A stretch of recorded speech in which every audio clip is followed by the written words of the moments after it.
Prop d'una cinquantena de persones s'han aplegat davant de la botiga Bershka de la Rambla Nova per denunciar la repressió policial que es va donar en aquest mateix lloc fa 2 anys.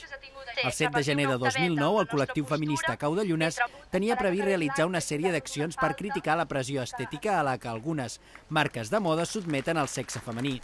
Quan estaven realitzant la mateixa performance que aquest divendres han dut a terme, un grup de guàrdies urbans van interrompre'ls de forma expeditiva, causant ferides a 3 membres del col·lectiu.